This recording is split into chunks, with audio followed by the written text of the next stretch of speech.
सांगितली, उद्घाटन पण करून टाकलं। आणि करोडो करोडो राम भक्तांचं आणि हिंदू हृदय सम्राट बाळासाहेबांचं स्वप्न कुणी पूर्ण केलं? मोदीजींनी। आणि हे आपले उबाटा म्हणत होते एका शिवसैनिकाला मुख्यमंत्री करणार, शिवसैनिकाला पालखीत बसवणार, परंतु ते स्वप्न मोदीजींनी पूर्ण केलं आणि स्वतःच पालखीत बसले बोलणारे, स्वतःच खुर्चीत बसले। आणि बाळासाहेबांनी ज्यांना सांगितलं होतं या काँग्रेसला लांब ठेवा, एक काँग्रेस माझ्या पक्षाची होऊ देणार नाही, त्या दिवशी माझं दुकान बंद करीन, कोण बोललो होतं? मग बाळासाहेबांच्या विचाराशी प्रतारणा कुणी केली? बाळासाहेबांचे विचार कुणी सोडले? बाळासाहेबांच्या विचाराशी बेईमानी कोणी केली? या महाराष्ट्रातल्या जनतेशी बेईमानी कोणी केली? मग बेईमान कोण? बघा, मी नाही बोलत। आणि म्हणून मी आपल्याला एवढं सांगतो, आपण जो निर्णय घेतला तो महाराष्ट्रातल्या जनतेच्या मनातला निर्णय घेतला। म्हणून जर मी चुकीचा निर्णय घेतला असता तर तुम्ही एवढ्या संख्येने, हजारोच्या संख्येने आला असता का? तुम्ही पाठ फिरवली असती। बोले एकनाथ शिंदे चुकीचा वागला, पण मी आपल्याला सांगतो, मी या राज्याच्या हितासाठी, या राज्याच्या विकासासाठी, या राज्यातल्या प्रत्येक माणसासाठी माझ्या शरीरातल्या रक्ताच्या शेवटच्या थेंबापर्यंत लढाई देईन। मला काही अपेक्षा नाही, मला या राज्याचा सर्वांगीण विकास करायचा आहे।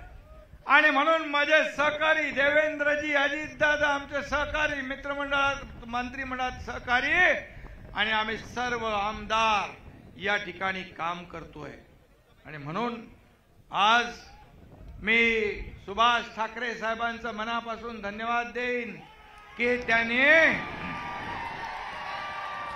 आज निर्धार केलाय की या यवतमाळ वाशिम मधून राजश्री हेमंत पाटील या प्रचंड मताधिक्याने विजयी करायच्या, त्यांना दिल्लीत पाठवायचं।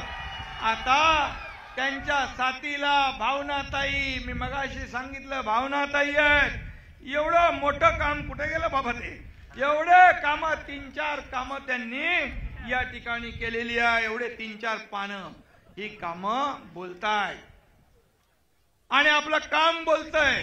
आणि म्हणून मी आपल्याला एवढं सांगेन, शिवसेना, भाजपा, राष्ट्रवादी, आरपीआय, कवाडे गट, मनसे, आणखी आपल्याबरोबर प्रहार, लौजी शक्ती,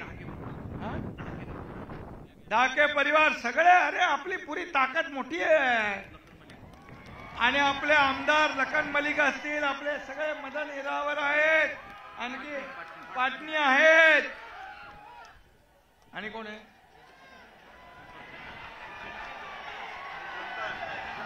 आणि ही समोर बसलेली जनता आहे।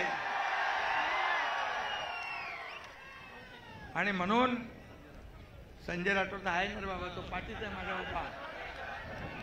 आणि म्हणून मी आपल्याला सांगतो, या देशामध्ये एक दिवस पण सुट्टी न घेणारा प्रधानमंत्री, यांचं नाव नरेंद्र मोदी।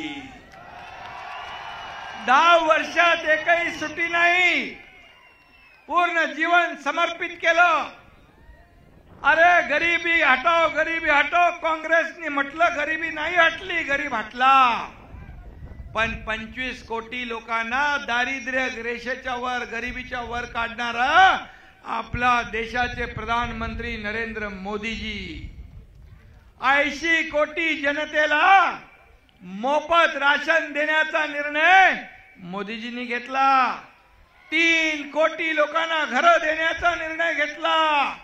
तुम्हाला माहित आहे, मनोज कुमारचा एक पिक्चर होता, रोटी कपडा मकान, तर रोटी कपडा मकान देणारा प्रधानमंत्री आहे।